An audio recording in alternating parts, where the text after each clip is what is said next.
Bonsoir, my people. Bonsoir. Ok, je me suis toujours demandé pourquoi le président Cellou accepte toujours d'aller à des élections avec des proches du RPZ à la tête de la CENI. Pourquoi Cellou va toujours aux élections avec les mêmes personnes à la tête de la CENI guinéenne? Pourquoi Cellou fait-il cela? Nous le savons tous que ceux qui sont à la tête de la CENI et ceux qui ont été à la tête de cette CENI ont été des proches du pouvoir. C'est Cabinet Cissé, Cellou le sait très bien, et le petit frère de Manu Cissé. Manu Cissé est une gendarme que beaucoup de nous connaissent. Elle a été gendarme au temps de Lansana Conté et elle a combattu l'Ilimo. Beaucoup de nous le savent, Cellou le sait. Cabinet Cissé donc est un petit frère de cette Manu Cissé. Et ce Cabinet Cissé est le neveu de Luceni Camara. Luceni Camara est aujourd'hui député du RPZ.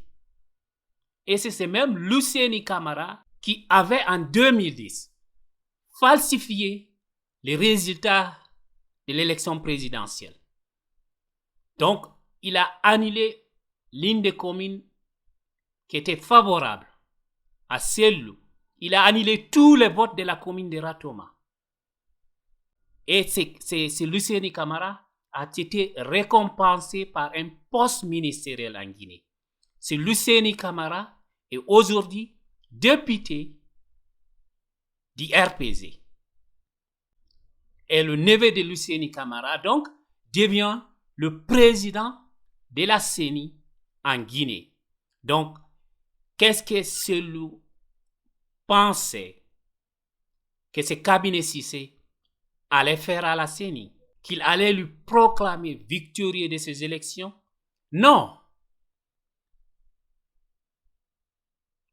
Donc, je me demande pourquoi Cellou est allé à ces élections avec Cabinet Cissé à la tête de la CENI. Et Cellou sait que ce Cabinet Cissé, le président actuel de la CENI guinéenne, est le neveu de ce Luceni Camara, l'ancien président de la CENI. Il le sait très bien. Mais il est allé à ces élections avec ce monsieur. Beaucoup de gens ont perdu la vie quand ils ont voulu changer la compagnie WIMAC, la compagnie sud-africaine d'informatique WIMAC, qui était en ce moment confiée la gestion du fichier informatique de la CENI.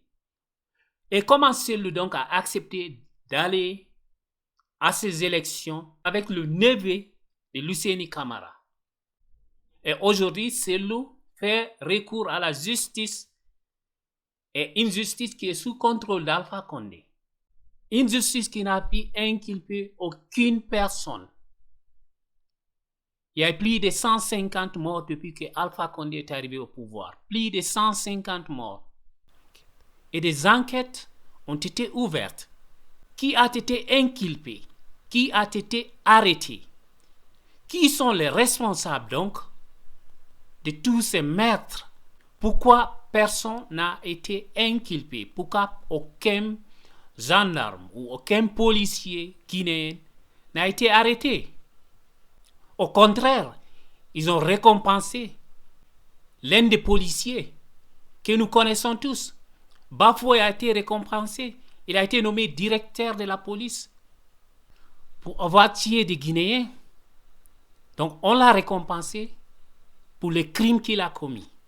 Il a tué beaucoup de personnes, c'est Bafoué. Au lieu d'être arrêté, il a été récompensé par le pouvoir.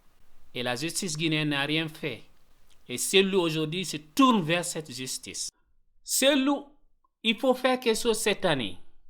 S'il te plaît. Cette année, il faut tout faire pour récupérer ta victoire. Parce que cette année, si tu te laisses faire, si tu te laisses intimider, s'il te plaît, donne l'IFDZ à quelqu'un d'autre.